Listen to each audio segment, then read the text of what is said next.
et dont les effets se font donc déjà ressentir à Reims, dans le secteur du logement aussi par exemple, car l'événement doit attirer à Paris plus de 15 millions de visiteurs et certains ont déjà fait le choix de se loger dans la Cité des Sacres. Les réservations sont en hausse.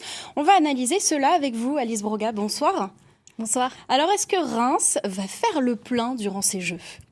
Eh bien, il est encore trop tôt pour le dire, mais la ville de Reims figure dans le top 10 des villes les plus recherchées en France pour 2024 sur la plateforme Airbnb. C'est la 7e ville française la plus recherchée, derrière Paris ou Lille, mais devant d'autres grandes villes comme Lyon. Et alors, pour la période spécifique des Jeux Olympiques, plusieurs conciergeries rémoises constatent que les réservations se multiplient. C'est le cas de cette agence qui affirme avoir loué 270 logements sur la période des Jeux Olympiques. Aujourd'hui, on est complet sur tous les logements qui sont signés en contrat avec les propriétaires et disponibles sur cette période. On n'a plus du tout de disponibilité. Les prochaines disponibilités que l'on va avoir, ce sont des logements qui rentrent en commercialisation, pour lesquels on trouve preneur très rapidement.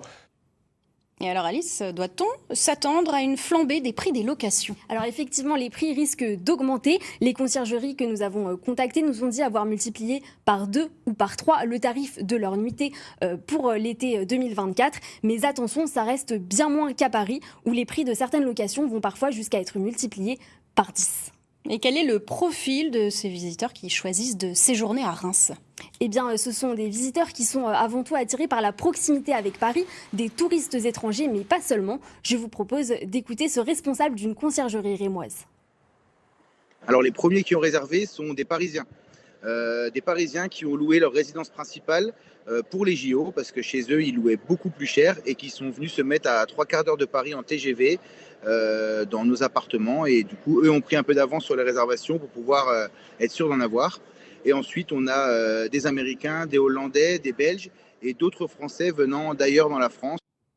Alors selon Fabien Béjot, il n'y a en revanche pas de répercussions sur les autres villes de la région où il gère des locations comme Épernay, Châlons ou Charleville-Mézières. Quant aux hôteliers, ils n'enregistrent pas pour l'heure de hausse des réservations par rapport aux étés précédents, selon le club hôtelier Reims-Champagne.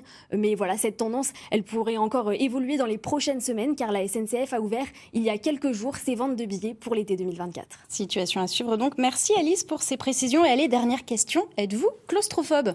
Eh bien, pas vraiment. Bon, ça tombe bien puisqu'on va poursuivre à présent notre voyage.